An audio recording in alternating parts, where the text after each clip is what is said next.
Ma ei tahagi kritiseerida konkreetseid seaduse muudatusi, vaid pigem just nimelt juhtida tähelepanu sellele, et hea oleks, kui sellist ka seaduse muudatuste ja kindlasti rakendusaktide väljatöötamisel reaalselt kaasataks neid inimesi, kes igapäevaselt seda tööd teevad. Sest paratamatult ei politsei ega Päästeameti peadirektor ega ka tõenäoliselt osakonnajuhatajad ei saa olla kõigi detailidega kursis ja arvesse võtta kõike, mis sinna peaks arvesse minema. Ongi koolitatud, et see koolitussüsteem on eraldi. Aga vabatahtlike puhul on see natuke teistmoodi.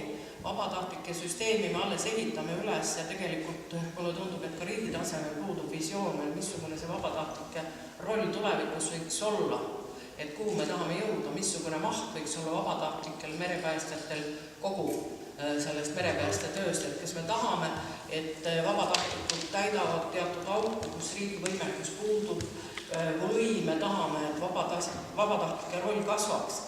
Et siin küll artiklites on erinevad arvamusi läbi jooksnud ajalehtedest, et alates sellest, et kunagi ühesõnaga ei päästa ainult vabatahtlikud, lõpetades sellega, et vabatahtlikud teevad 100% selle töö, siis tegelikult on ka Euroopa riikides täpselt just nii lai see skaala, et väga hea oleks, kui riigil oleks ka see kindel seisukoht, kuhu me siis nüüd liigume.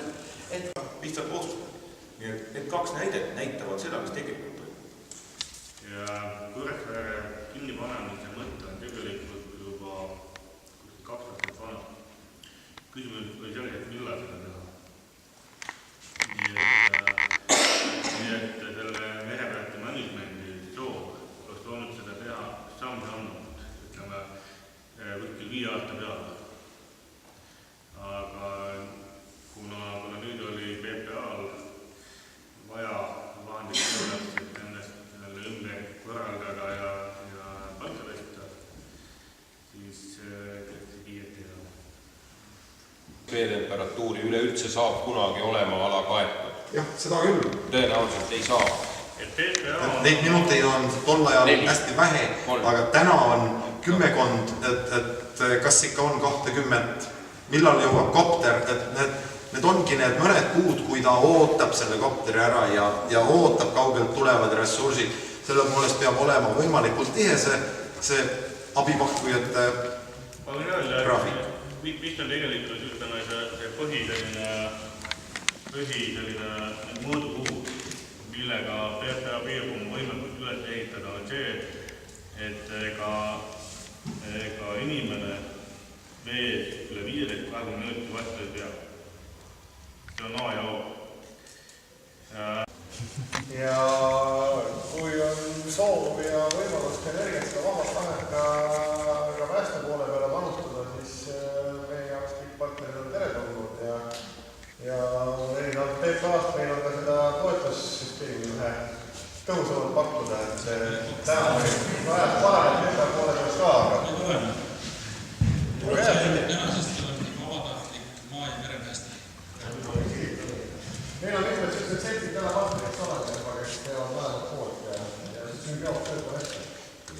Meie poolt täpselt koostöö valmimise näide, et meil on selline Tubassaare retk siin näiteks iga aasta plaanis ja seal on sõjalised ülesanded ja relvad ja vägid ja eeloleval aastal me plaaniti ilmselt ühe voolikuga pääste ülesande ja ühe merepääste ülesande samasse retke sisse. Huvitavalt kutsume kõik osalema.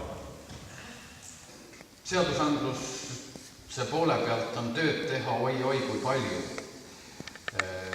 Ja ma ei tahaks üldse kritiseerida Riigikogu või õiguskomisjoni, kui mingisugune selline mulje jäi. Mul on tõesti kahju, et siin ei ole ühtegi ministeeriumi esindajat. Sest seal ma näen tegelikult täna palju seda tegemata tööd ja neid probleeme ka selles valdkonnas, et ei kaasata piisavalt spetsialiste või ei kaasata vabatahtlikke, neid inimesi, keda see asi igapäevaselt puudutab.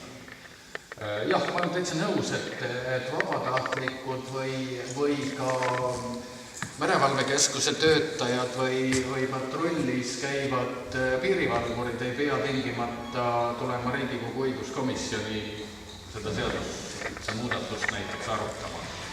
sinna peaks tulema võib-olla tõesti osakonna juhataja, aga see osakonna juhataja peaks olema teinud ära selle eeltöö ja oma alluvatega suhelnud, sellepärast et tõenäoliselt sellel osakonna juhatajal ei ole ka seda igapäevast kogemust ja piisavat ekspertiisi. Et noh, siit tegelikult tahakski kokkuvõttes, me oleme siin väga palju erinevatest detailidest ja erinevatest probleemidest rääkinud, aga võib-olla jah, ministeeriumi suunas tõesti enne kõike ja kui seda on võimalik Riigikogu poolt nii-öelda edastada seda palvet, siis paluks seda teha või ka ametite juhtide poolt, et rääkige inimestega, kes seda igapäevaselt teevad. Katsume kõik need seadused, määrused ja muud otsused teha nii, et need reaalselt toimivad, mitte et need ei sünniks kabineti vaikuses. Ma loodan, et ka nüüd siis sügisene koosolek äratab uuesti meid üles mõtlema ja panustama igaüks oma võimaluste ja pädevuse ja volituste piires, et asi edasi areneks. Et ei juhtuks enam niisuguseid õudusi, nagu me kevadel oli. Ja et see kevadine juhtum, see õnnetus oleks järgnevate õnnetuste väga suur ärahoidja. Et see ju oleks see sama kaas. Aga siis järgmine sügis. Nagu Ivar ütles, et võiksime teha niisuguseid mõttetalguid siin Saaremaal ka tulevikus. Mitu sõnavõtt ja suurt ma kuulsin endale rõõmuks, et ei olnudki väga rumal mõte see kevadine ja ikka siis sügisene. Loodan, et asi ikka edasi ja paraneb. Ja meie laste ja meie tuleviku hüvanguks see kõik on ja jääb. Tänan kõiki tulemust ja järgmine on siis aasta pärast, kus täpsemalt siis. Mul on kõik teie kontaktid olemas, meilid olemas, nii et võtame neile sama seltskonnaga välja. Veel kord, suur tänu teile tulemust. Kui te välja lähete, võtke omale ukse kõrvalt ka helpule väljastada timedust.